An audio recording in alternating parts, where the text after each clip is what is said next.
Class मैं Mohan Kumar Singh BCA department RSS science college Sitamarhi से जावा के इस वीडियो लेक्चर सेशन में आप सभी का बहुत बहुत वेलकम है। और under the chapter name multi threaded programming today topic name is implementing the runnable interface, यानी कि रनेबल इंटरफेस को किस तरीके से इम्प्लीमेंट करना है इस चीज़ को हम लोग देखेंगे।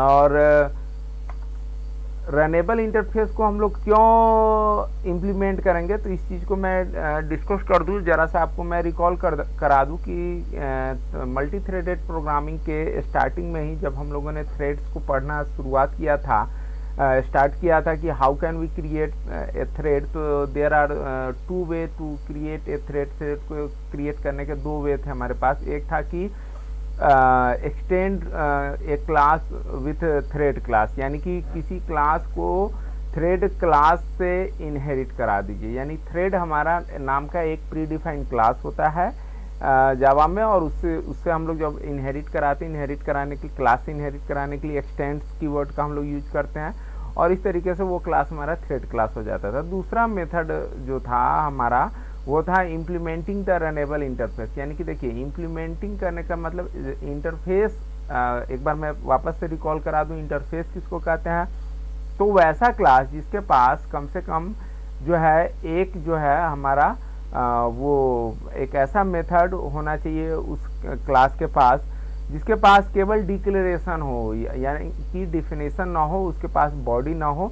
यानी कि याद कीजिए आप कि ऐसा मेथड जो कि इंड ऑफ लाइन के साथ हो, यानी कि बॉडी उसके पास नहीं हो। जैसे ये रन नाम का मेथड है, तो यहीं पे इसका इंड ऑफ लाइन इस तरीके से लगाओ। तो इस तरीके का मेथड जिसके पास होता था उसको हम लोग इंटरफेस बोलते थे। तो इंटरफेस से जब कोई भी क्लास इनहेरिट होता है तो हम लोग उसका इम्प्लीमेंटेशन करते हैं, और उसके लिए इम्प्लीमेंट्स कीवर्ड का हम लोग यूज करते हैं। जैसा कि यहाँ पर देखिए, ये सेलेक्ट अभी मैं करता हूँ, ये इस तरीके से इम्प्लीमेंट्स कीवर्ड का यूज करके हम लोग इनहेरिटेंस कराते हैं इंटरफेस से। तो so that the topic name is the implementing runnable interface. Okay, अब देखिए यहाँ पे क्या कहता है, we can create threads using second way that is implementing the runnable interface. यानी रनेबल इंटरफेस को इम्प्लीमेंट करके भी हम लोग थ्रेड्स को क्रिएट कर सकते हैं, है ना।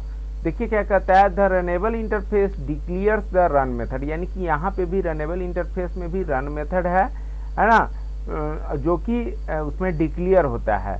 That is required for implementing threads in our program. हमारे प्रोग्राम में थ्रेड्स को इम्प्लीमेंट करने के लिए ये रन मेथड जो है जरूरी है। फिर आगे क्या कहता है, टू डू दिस, इसे करने के लिए perform the steps listed below. जो नीचे स्टेप्स है ये हमें परफॉर्म करना होगा। सबसे पहला क्या करना होगा, तो कहता है declare the class as implementing the runnable interface. यानी क्लास हमें डिक्लेयर करना है और उसे रनेबल इंटरफेस से, रनेबल जो है ये प्री डिफाइंड इंटरफेस है, जावा में पहले से डिफाइन होता है, तो इसे इम्प्लीमेंट कराना है। और किस तरीके से, तो इस तरीके से। फर्स्ट लाइन आप देख सकते हैं यहाँ पे, अभी मैं सेलेक्ट करता हूँ और ऐसा करता हूँ कि इस पूरे लाइन का मैं कलर चेंज कर देता हूँ, तो आपको बहुत अच्छी तरीके से समझ में आ जाएगा। इसको ब्लैक से मैंने कर दिया, ठीक है। तो इस तरीके से हमें क्या करना है, सबसे पहले उसे इम्प्लीमेंट्स कर लेना है रनेबल इंटरफेस को। फिर आगे कहता है इम्प्लीमेंट द रन मेथड। तो और इस क्लास के अंदर जो है रन मेथड को इम्प्लीमेंट कर लेना है। अब इस रन मेथड के अंदर आप कुछ भी करा सकते हैं। वैसे यहाँ पे मैंने एक लूप को चलाया है, 1 से 5 तक चलाया है, ठीक है। तो ये अब इसके बाद तो एज अर्लियर पहले जैसा ही है, एक्सटेंड थ्रेड के जैसा ही है, लेकिन कुछ डिफरेंसेस भी है। चलिए उस तीसरे पार्ट को हम लोग देखते हैं, ये समझना बहुत ज़रूरी है। देखिए क्या कहता है, create a thread bye defining an object. यानी कि एक ऑब्जेक्ट हमें डिफाइन करना है और इस तरीके से थ्रेड को क्रिएट करना है। अब ये जो ऑब्जेक्ट क्रिएट होगा, तो ये क्या कहता है, that is instantiated from this runnable class. यानी कि ये जो रनेबल क्लास बना है इससे इंस्टेंशिएट होगा। और फिर क्या कहता है, as the target of the thread.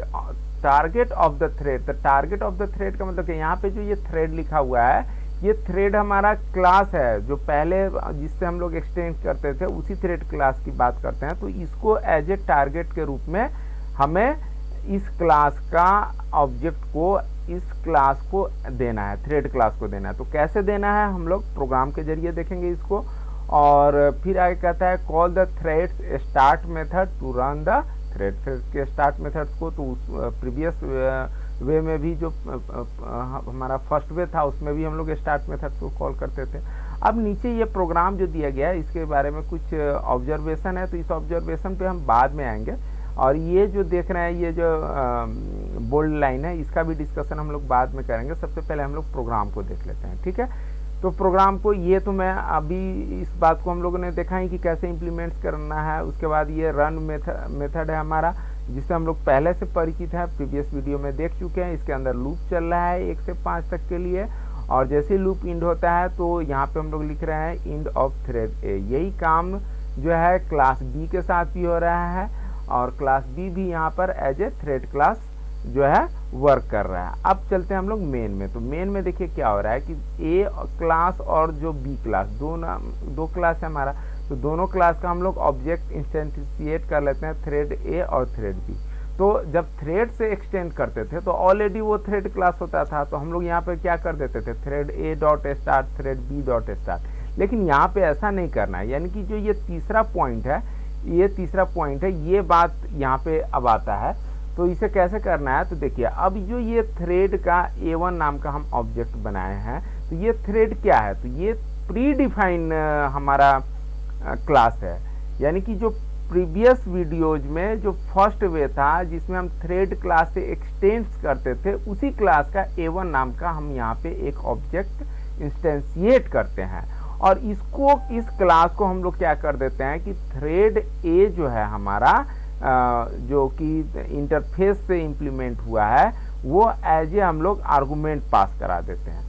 अब ये इस क्लास का जो भी डिटेल है ए क्लास का, वो A1 के पास चला गया। अब A1 के स्टार्ट मेथड को हम लोग कॉल कर देते हैं। तो A1 के स्टार्ट मेथड को कॉल करने से क्या होगा, A1 क्लास का रन मेथड जो है, जो उसमें प्री डिफाइन पहले से डिक्लेयर किया हुआ है, डिफाइन किया हुआ है, डिक्लेयर और डिफाइन दोनों किया हुआ है, ठीक है। इंटरफेस रनेबल इंटरफेस में केवल क्या होता है, डिक्लेयर्ड होता है, लेकिन थ्रेड क्लास जो है उसमें डिक्लेयर और डिफाइन दोनों होता है। और इस तरीके से क्या होगा कि A1 थ्रेड क्लास के रन मेथड जो है यहाँ से कॉल हो जाएगा, और A1 का रन जो है जो टारगेट क्लास है, यानी टारगेट क्लास कौन सा है, ए क्लास हमारा टारगेट क्लास है, वो A1 का रन मेथड जो है ए क्लास के रन मेथड को कॉल करेगा, और इस तरीके से ये लूप जो है एग्जीक्यूट हो जाएगा। उसी तरीके से बी क्लास के लिए भी बी का भी यहाँ पे थ्रेड बी नाम का ऑब्जेक्ट क्रिएट किया, और फिर B1 नाम का एक थ्रेड क्लास का ऑब्जेक्ट बना लिया, और उसको एज ए आर्गूमेंट दिया, और फिर B1 डॉट स्टार्ट हमने कर दिया। तो ये आपको समझ में आ गया होगा। तो चलिए इसका हम लोग पहले इस प्रोग्राम को हम लोग रन करा लेते हैं नोटपैड के जरिए। हम लोग कराते आए हैं, तो अभी भी हम लोग नोटपैड के जरिए ही कराएंगे। देखिए यहाँ पे ये पहले से रन कराया हुआ है, सो डैट ये इसके क्लास फाइल बन के आए हुए हैं। तो इन क्लास फाइल को मैं यहाँ से डिलीट कर देता हूँ, ठीक है।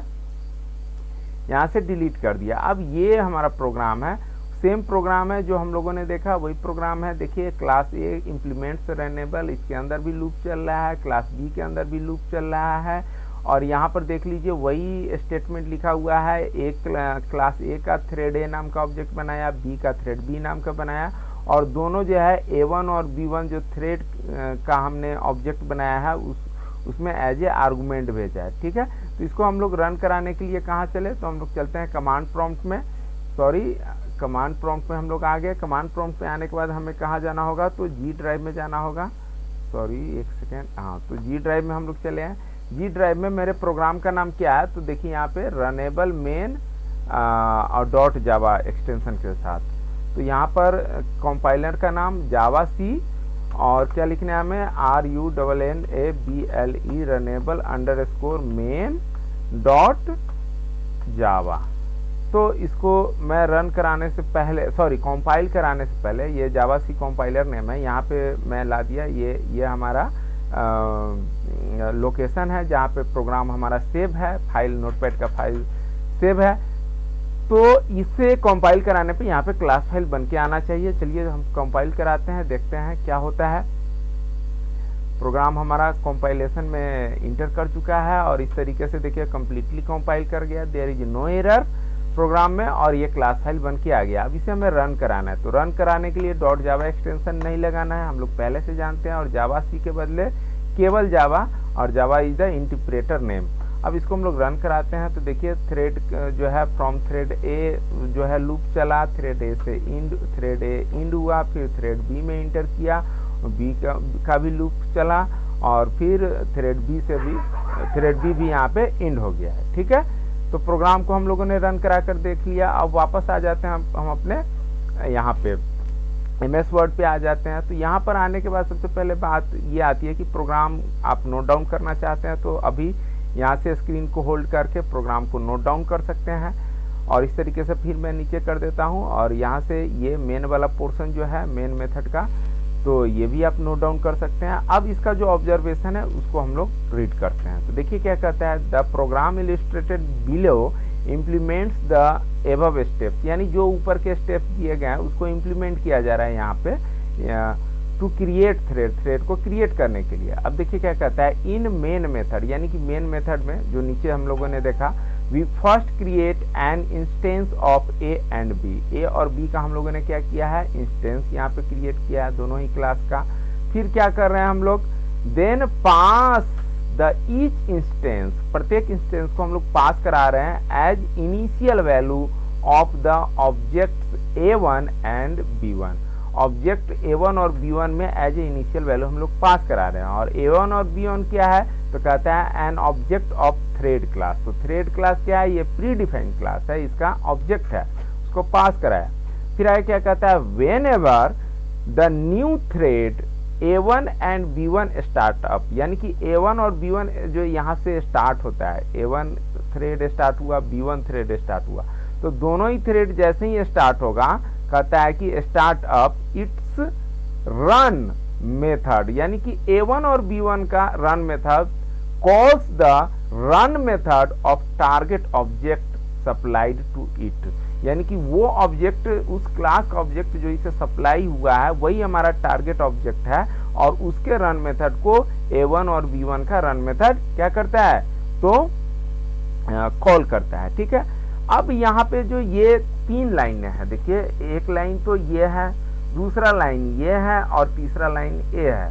फिर थ्रेड बी के लिए भी 3 लाइन है, ये फर्स्ट लाइन, सेकेंड लाइन और ये थर्ड लाइन। तो इन 3 लाइनों को हम लोग एक लाइन में भी शॉर्ट में लिख सकते हैं। तो देखिए क्या कहता है, if direct reference to thread A and thread B is not required, यानी थ्रेड ए और थ्रेड बी नाम का जो हम लोग ऑब्जेक्ट बनाया है ए और बी क्लास का, उसका डायरेक्ट रेफरेंस का यदि हमें जरूरत ना हो, तो कहता है then we may use shortcut as shown below, इस तरीके से हम लोग शॉर्टकट यूज कर सकते हैं। तो कैसे, देखिए यहाँ पे रन टाइम पे क्या हुआ कि न्यू थ्रेड, तो थ्रेड ये क्या है, प्री डिफाइंड, यानी कि उसका न्यू जैसे इसके साथ लगाया तो इसका रन टाइम पे ऑब्जेक्ट बना, उसके अंदर फिर हम लोग क्या डालते हैं, न्यू ए डालना है, तो इसके कंस्ट्रक्टर को मिल रहा है, थ्रेड के कंस्ट्रक्टर को ये न्यू ए का जो है रन टाइम पे एक ऑब्जेक्ट मिल गया, और जब ये मिल गया तो इस तरीके से जो थ्रेड क्लास का ये कम्प्लीटली ऑब्जेक्ट बना, उसके स्टार्ट मेथड को हमने कॉल कर दिया, तो ये डायरेक्टली 3 लाइन के बदले में हम लोग एक लाइन भी यहाँ पे